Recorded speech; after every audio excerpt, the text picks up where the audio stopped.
To get you in so that I can... What have you found as the most interesting thing here? I'm still soaking up the information overload. Tips about embedding video in a website and getting it found. I'm not sure. How would you do that? I'm not telling you. I'm going to do it on my website. Come on, it's about sharing, it's community. Is this going on YouTube though? Yes. I'm not telling you that. You can private message me on the community. It's really interesting.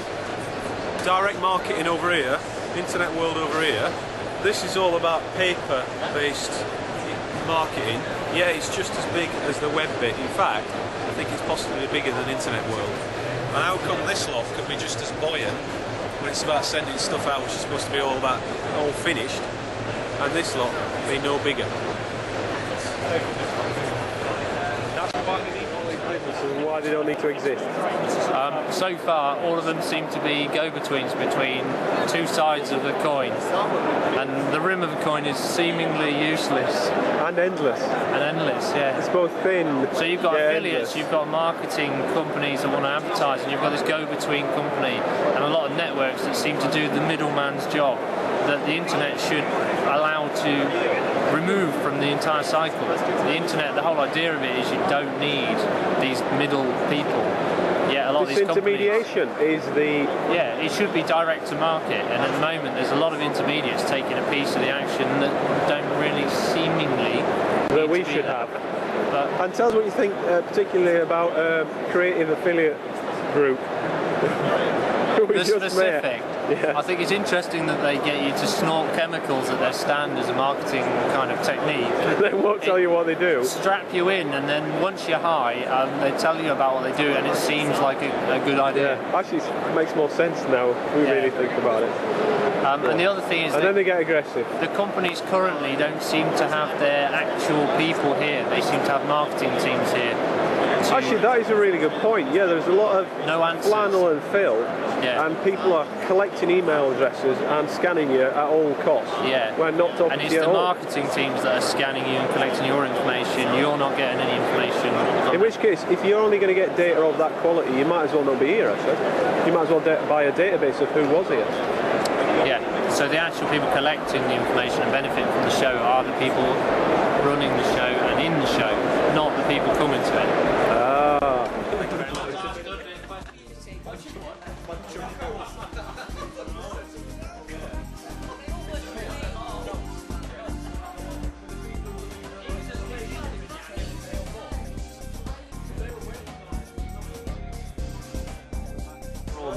Internet World, Thursday the 1st of May, I think. Wow, I knew the date.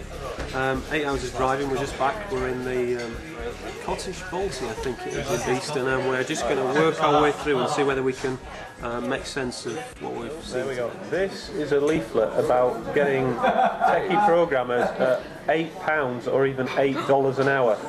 Karen is going to tell us why she's got a real problem with people in India getting a job. Go!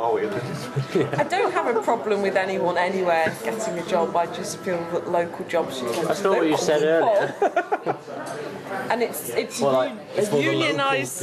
unionisation issue that if we take all the skilled work and all the skilled labour out of our home environments, then it's frightening. Where is the economy coming from? The issue is coming with stuff being outsourced to China and India with low wages. That those low wages won't exist forever, because just like we have the minimum wage in this country, those people in that country will soon start to get together collectively and form trade unions if their country will allow them to want a minimum wage.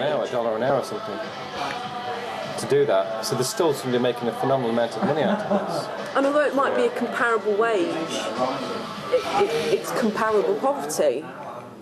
And is that fair? Should they not, with the skills that are allowing them the amount of financial benefit that the company will get, who are charging thousands and thousands of pounds for a website, that shouldn't there be some sort of ethical responsibility on the person bringing in the human Which have the right skills, especially web skills, server-side development skills, to be able to achieve. So it's not cost what's issues, needed. it's labour shortage, Yeah. resource. But also, so many web ideas come from someone who's just woken up at 2 o'clock in the morning going, bloody hell, I want to do this. Yeah. And then Who they do come you to ask? courses Do you like ask- ours and they spend half a year developing these skills, and whether they're capable of developing them or not, it still means that project is put off by half a year. You can get that done, it could be up and running, and it could be supplying the need, the idea, and it's creative. It could be the answer to And the then it's back a bedroom person- entrepreneur who's got a real job in the real Well, world. because I think if I could be their did, quick if I route. didn't have the knowledge or do the courses that I did for my network, it wouldn't. And I met the second nicest bloke I met was a guy called, I can't remember his name, Advertising Standards Agency from ASA. Yeah, did you see the stand? And I was asking him about, there's another organisation called CAP which governs part of what happens online. But his thing was governing what you put in Google adverts. And the ASA, rather than, like there's this thing of, can you put someone else's brand in your Google advert? Because a lot of people grass each other up to that for Google. Well, that's comparative advertising. And rather than being against the law, they're encouraging that at the moment. You don't read Access Community, do you? The ASA. We're having a discussion about it on Access Community. So like Sky and Virgin Media slagging each other up. Or Yeah, we're so they cheaper want than you Tesco's. to say we are better than Monster. We are cheaper than Monster, as long as you can justify it.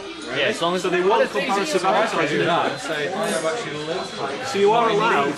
I'm all local at once. legally within advertising as a whole. The second piece of content information then, and this is a better one for me, is that any paid piece of content, so a classified on Google or whatever, or a banner ad, if it's paid, is covered by the ASA, Advertising Standards Agency.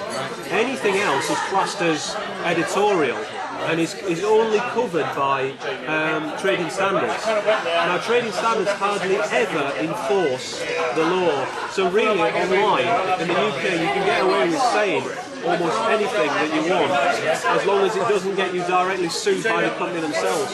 So trading standards just don't have the authority to enforce it. So really, you can push your content big time as long as it's on your webpage and say it also. Why did you say As long as it's justified. we are this, we are that? You don't actually have to prove it. You don't have to deliver. No, you have to prove it. Unless it's direct. Advertising was 60 or 70 years ago. You can sort of say whatever you want. Unless it's directly affecting their business in a negative way, that's slander and untrue. Yeah, and they would sue you If directly. you But could other say, than right, that, I'm better than them, we do this, that and the other, and you do, then yeah, there's no reason it's an trading open standards market. are well weak. They don't do anything. So I could say I am the preferred source for, and get away with that. Yeah. And I can't substantiate that. If you take a look at the photographs I took today of all the different basically stands, lying. they're all the UK leading this. Oh, everybody's the leading. Everybody would down there happen was is- the leading today. If they reported you to the ASA would say, is it a paid advert? Let's have a look at it. If not, trading standards, ring them up. Trading standards don't have the resources to be able to enforce it. I think So we've has this got always been the case? And it was about Curry networking event. It's about the format of the event. I think that event, as it stands, is incredibly dated. Yeah, the whole kind of turn up and do that kind of event. Right? For a start, what you've got is you've got the stands, and then you've got the actual seminars. Right? The seminars are broadcast. If you don't turn up in time, you miss them. Yeah. If you can't hear at the back, you can't He's replay retired, it. but we wanted to keep The him in whole work kind of for a movement long is time. about on demand, surely. Right, so we would be better watching those seminars recorded online so we can play them back and look at them properly. Which is in October. If you turn up or not, provided you've paid register to go, you can then download it like a month later, the whole thing. Like the socials. But what we did, right, we travelled 8 hours to go and look at seminars that we missed half of them. Shaking, yeah, your bill. Why would that, like I say, why do we have to bother? Exactly, that's what I'm saying, right? This sort of event should be put on and done in a high professional environment, but it should be on